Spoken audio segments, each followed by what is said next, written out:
तो कक्षाओं में बीच में गैप होता है ना, इसके कारण से लोगों का 7 बजे वाला अभ्यास छूट जाता है।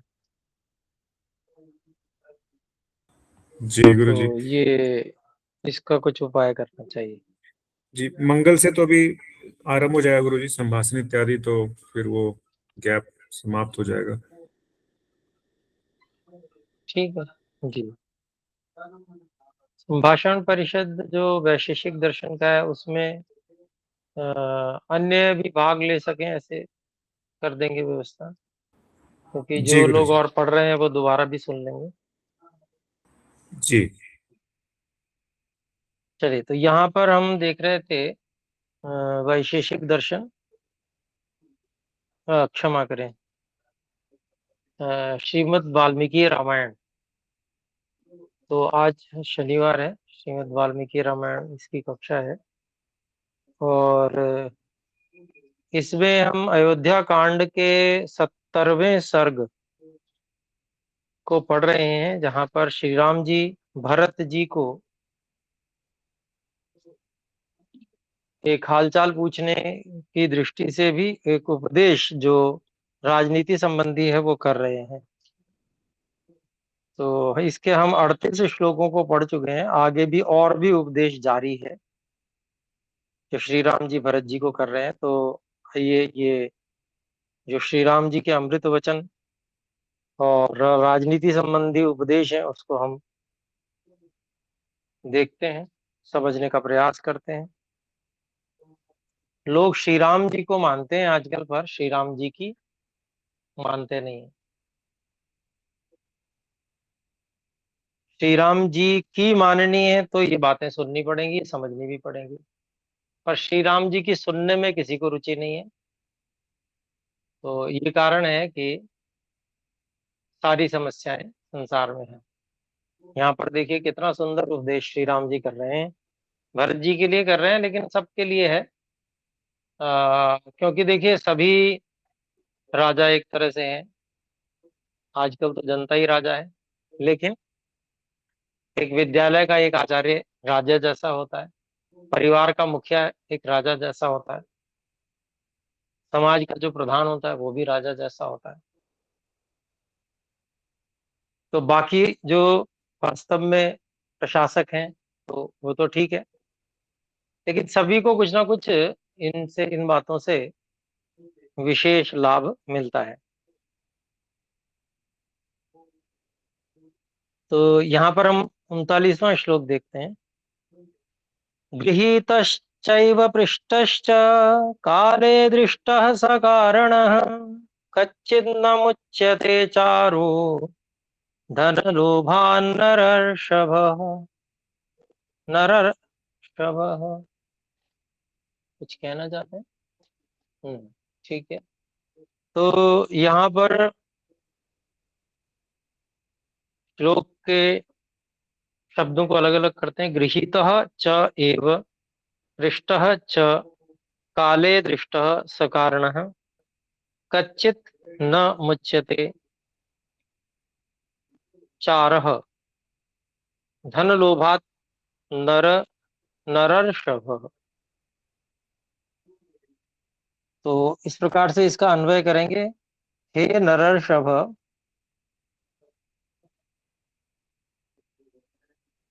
कच्चित कच्चित न गृहीतः च एव पृष्टः च सकारणः काले दृष्टः चारः धनलोभात् मुच्यते। तो यहाँ पर कहते हैं कि हे मनुष्यों में श्रेष्ठ भरत जी,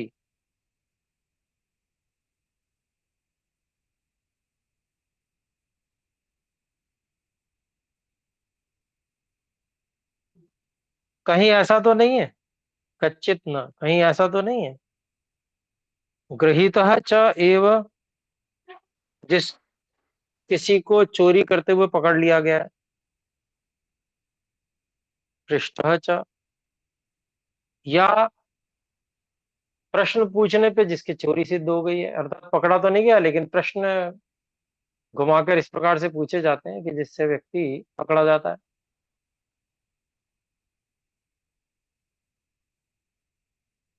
और काले दृष्टा और चोरी के काल में जिसको देख लिया गया है, चोरी करते रंगे हाथों पकड़ लिया गया है, सकारण है। और एक ही बात है, सकारण है काले दृष्टा,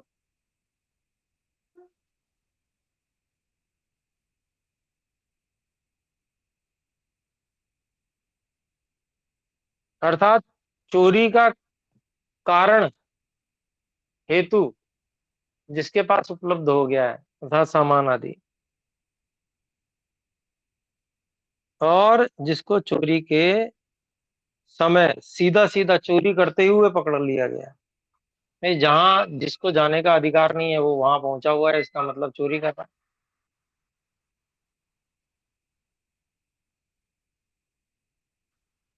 तो कहीं ऐसा तो नहीं है कि ऐसा जो चोर व्यक्ति हो उसको धन के लोभ से छोड़ दिया जाता हो। धन लोभात मुच्यते, रिश्वत लेकर छोड़ दिया जाता हो, कहीं ऐसा तो नहीं हो रहा राज्य में। राजा को सब पता रखना चाहिए, जानकारी होनी चाहिए और नियंत्रण में होना चाहिए।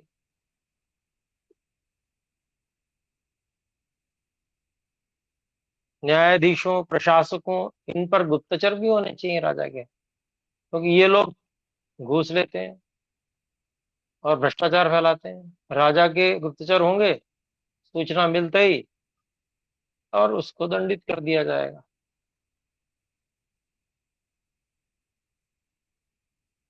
इससे सब जो इस प्रकार के लोभी हैं उनमें भय व्याप्त हो जाएगा। वो लोभ होगा तब भी लोभ से इस प्रकार से जो कोच है उसका ग्रहण नहीं कर पाएंगे, रिश्वत नहीं ले पाएंगे।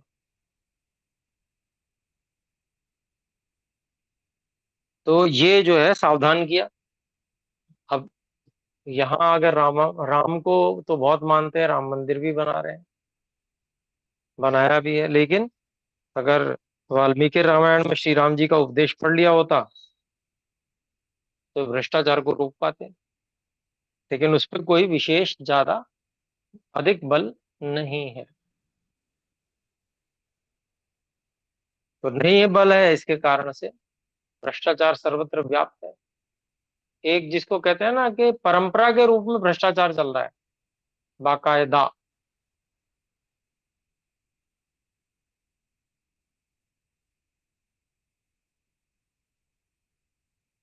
फिर आगे 40वां श्लोक है।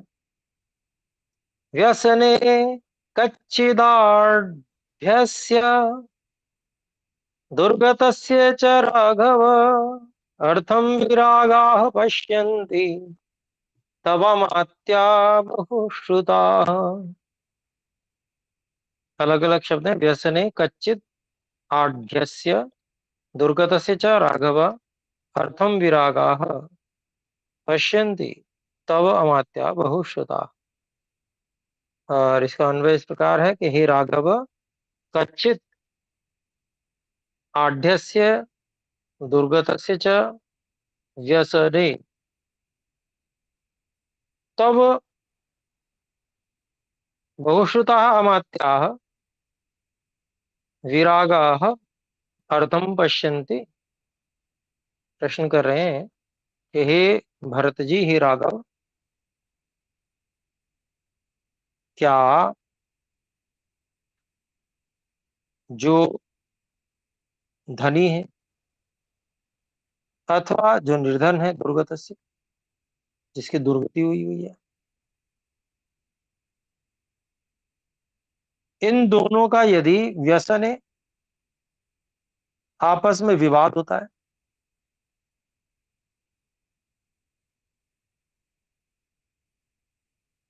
तो तव बहुश्रुता अमात्या, तो तुम्हारे जो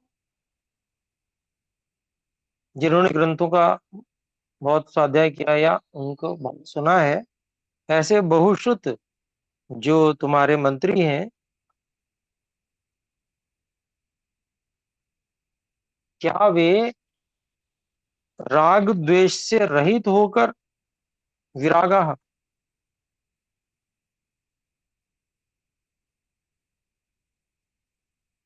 न्यायपूर्वक, मतलब राग द्वेष से रहित होकर, पक्षपात रहित होकर, न्यायपूर्वक मामलों को देखते हैं क्या? अर्थ मतलब मामले, जो वाद चल रहे हैं, वो न्यायपूर्वक करते हैं या नहीं करते हैं? प्रश्न कर रहे हैं उनसे। क्योंकि जो न्यायाधीश जिसको बनाया हुआ है मंत्री, मान लीजिए उस समय मंत्री न्याय करते थे, इस समय न्यायाधीश लोग न्याय करते हैं, तो क्या वो पक्षपात रहित होकर न्याय करते हैं या नहीं करते हैं? आपको कुछ खबर है या नहीं है? इस बहुत बड़े देश का राजा, यदि उसको ये खबर नहीं है कि न्यायाधीश पक्षपात रहित होकर न्याय करते हैं या नहीं करते हैं, तो वो दोषी है। और आजकल तो जो लोभ इतना बढ़ गया है कि न्यायाधीशों के यहाँ भी आय से अधिक संपत्ति पाई जा रही। कहाँ से आ रही है वो? इसका मतलब वो पक्षपात कर रहे हैं धन लेकर।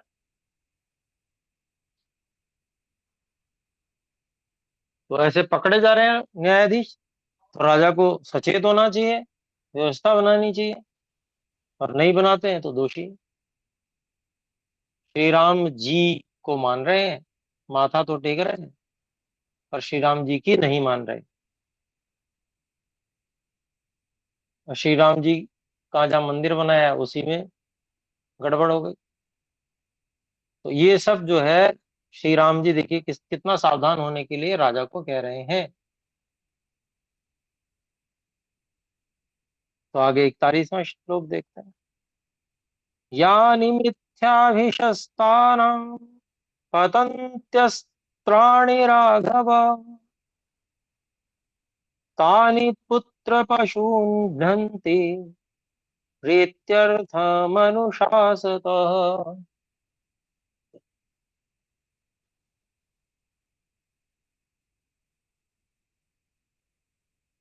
तो इसका अलग अलग शब्द, यानी मिथ्या, मिथ्या अभिशस्तानाम पतन्ति अस्त्राणि राघव, तानि पुत्र पशून् घ्नन्ति प्रीति अर्थम अनुशासतः।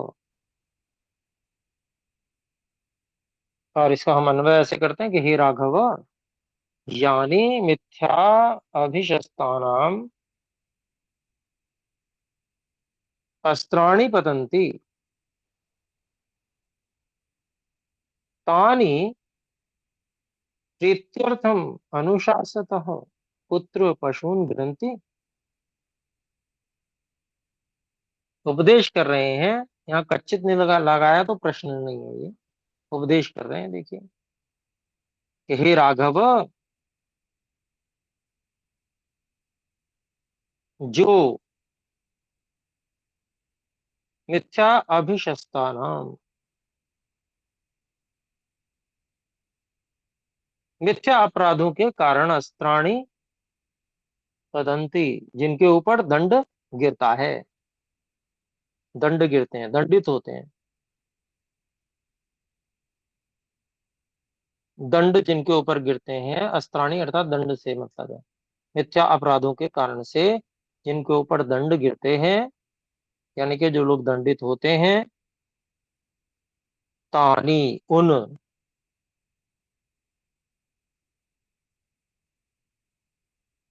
प्रीत्यर्थम अनुशासतः।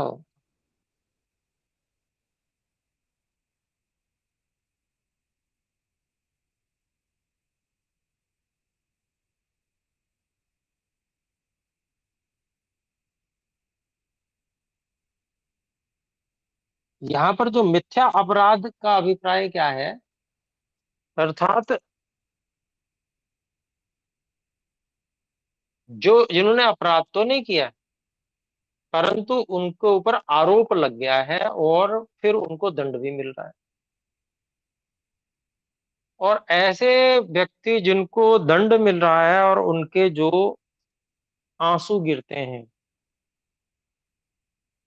अर्थात वो जो दुखी होते हैं, तो उनकी चर्चा यहाँ पर की जा रही है कि हे भरत जी, जिनके ऊपर मिथ्या आरोप लग गए हैं, अपराध, मिथ्या अपराध के दोषी जो बनकर जिनके ऊपर जिनको दंड मिल रहा है और वे दंडित होकर दुखी हो रहे हैं, उनको प्रीत्यर्थम, अपने प्रीति, प्रीति यहाँ पर अपने भोग विलास के अर्थ में लिया गया है। क्या अर्थ है? अपने भोग विलास के लिए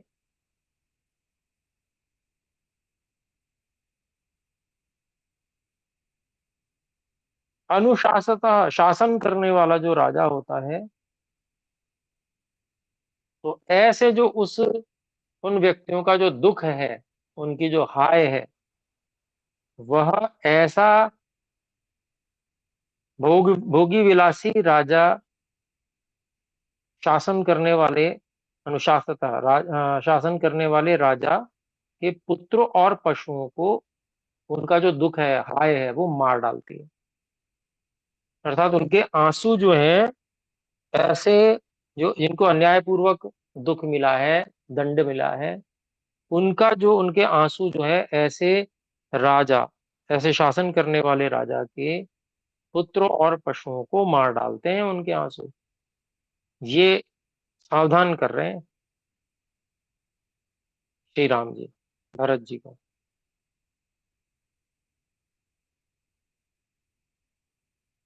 अर्थात बहुत हानि उस राजा की हो जाती है, क्योंकि जिसने कोई अपराध नहीं किया उसे जब दंड मिलेगा, तो फिर प्रजा जो है वो आंदोलन कर देती है, और फिर ऐसे राजा को उखाड़ के फेंक दिया जाता है। उसकी संतानें भी नहीं रह पाती हैं, क्योंकि वो फिर क्रांति का शिकार हो जाता है, और उसके पशु भी छीन लिए जाते हैं। इस प्रकार की क्रांतियां विश्व में हुई हैं, भारत में भी बहुत हुई हैं। हम पूरा प्राचीन इतिहास उठा के देखें, तो उसी को यहाँ श्री राम जी बता रहे हैं। देखिए 42वां श्लोक देखें। कच्चिद वृद्धांश्च बालांश्च वैद्य मुख्यांश्च राघव दानेन मनसा वाचा त्रिभिः एतैः बुभूषसे।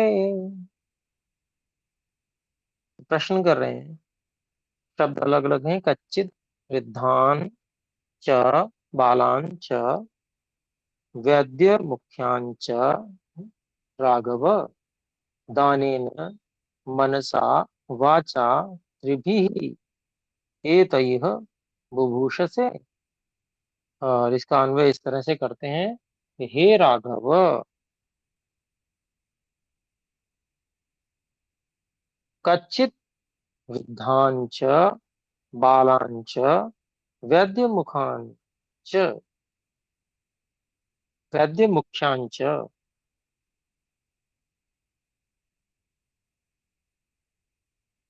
एतैः त्रिभिः दानेन मनसा वाचा बुभूषसे। तो श्री राम जी पूछ रहे हैं कि भाई, हे भरत जी, हे राघव, क्या आप, जो आपके राज्य में वृद्ध हैं, ज्ञान वृद्ध मुख्य माने जाते हैं, वैसे तो जो भी शक्ति में अधिक हैं, धन में अधिक हैं, वय अर्थात अवस्था में अधिक हैं, वो भी वृद्ध माने जाते हैं। इन सब वृद्धों को, बालांश और बालकों को, और वैद्यों को, और मुख्यांश और मुखियाओं को,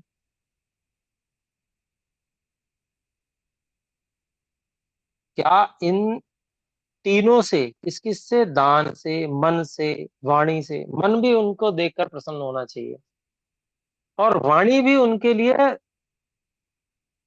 जो है विनम्र और बहुत अच्छी प्रशंसा वाली वाणी होनी चाहिए। तो इन तीनों से क्या तुम भूषित करते हो इनकी? तो ये श्री राम जी स्वयं भी करते थे।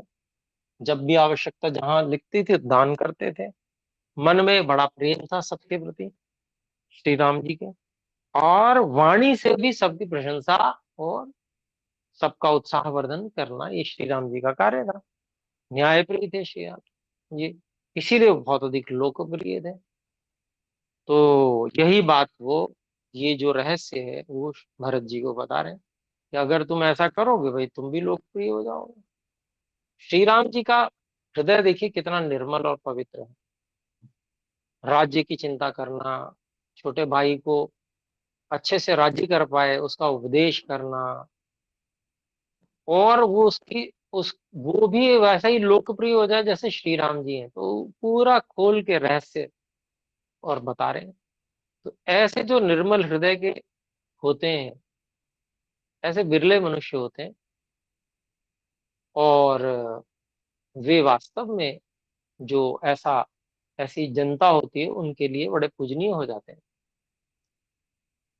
क्योंकि वो सत्यवादी, सत्यमानी, सत्यकारी हुआ करते हैं। तो आइए देखें, अब हम 43वां श्लोक देखते हैं। कच्चिदर्थेन वा धर्मम् अर्थम धर्मेण वा पुनः उभौ वा प्रतिलोभेन कामेन च न बाधसे। तो देखिए, उपदेश करते करते प्रश्न जो कर रहे हैं बड़े महत्वपूर्ण हैं श्री राम जी।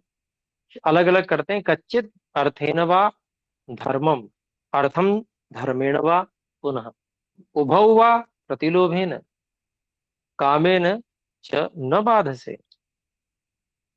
तो देखिए, इसको हम अन्वय करते हैं। कच्चित वा अर्थेन धर्मम अर्थम वा धर्मेण पुनः न बाधसे। न बाधसे को दो बार ले लेंगे वाक्य पूर्ति के लिए, और फिर उसके आगे उभौ वा प्रतिलोभेन कामेन च न बाधसे। तो प्रश्न पूछ रहे हैं श्री राम जी, भरत जी, क्या जो धन वैभव है उसकी प्राप्ति करने का जो समय है, अर्थेन उससे, धर्मम जो धर्म करने का, दान दक्षिणा देने का और यज्ञ का इत्यादि जो उत्तम उत्तम कर्म है धर्म के, उन कर्मों के समय को, फिर दूसरा उसी को विपरीत करके कहा,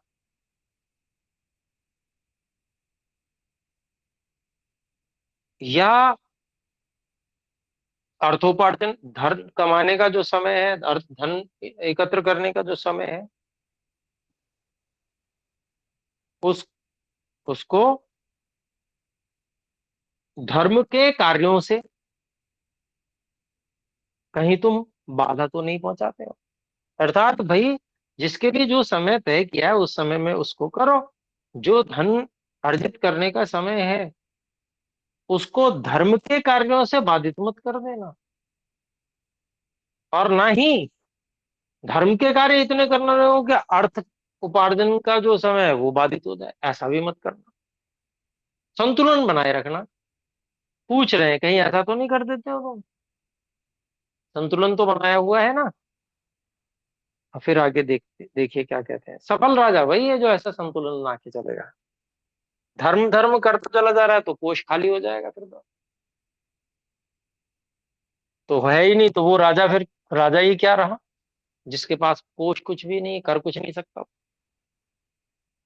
फिर आगे कहते हैं, देखिए श्री राम जी, उभौ वा प्रतिलोभेन कामेन च, या फिर कहीं तुम अर्थ के समय को और धर्म के समय दोनों को ही लोभ और काम, इन दोनों के वशीभूत होकर अर्थ और धर्म दोनों को ही बाधित तो नहीं कर देते हो। दोनों तरह से पूछ लिया, अर्थात अर्थ से कहीं धर्म तो बाधित नहीं हो रहा है, या धर्म से कहीं अर्थ तो बाधित नहीं हो रहा है, वो समय कहीं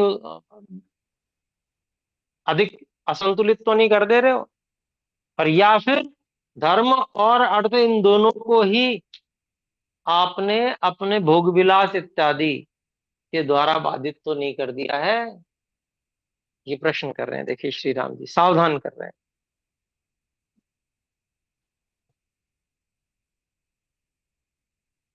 44वां श्लोक। कच्चिदर्थं च धर्मं च कामं च जयतांबर, विभज्य काले कालज्ञ सर्वान् भरत सेवसे।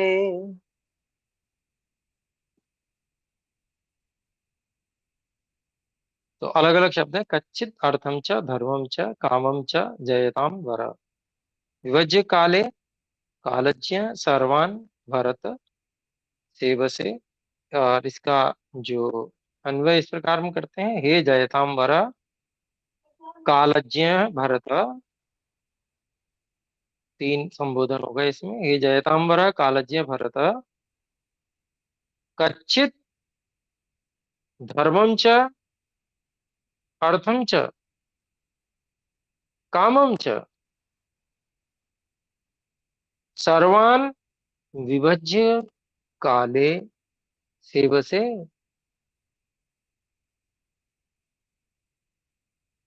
प्रश्न कर रहे हैं कि हे विजेताओं में श्रेष्ठ, समय को पहचानने वाले, हे भरत जी, कहीं ऐसा तो नहीं है कि धर्म को और अर्थ को और काम को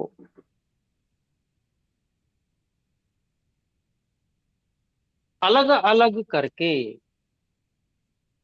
काले ठीक समय पर सेवन करते हो या नहीं करते हो? प्रश्न कर रहे हैं।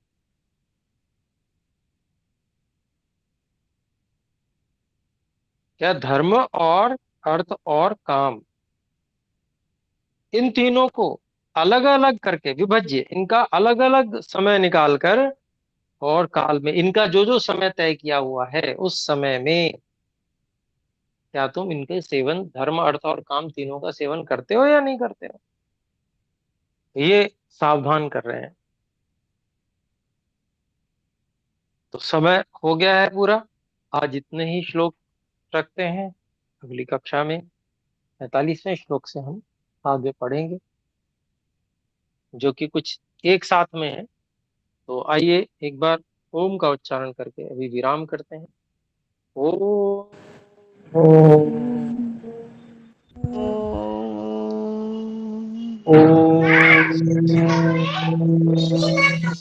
सर्वेभ्यो नमः, सभी को सादर नमस्ते जी। नमस्ते आचार्य जी। नमस्ते गुरु जी। नमस्ते आचार्य जी। नमस्ते आचार्य जी।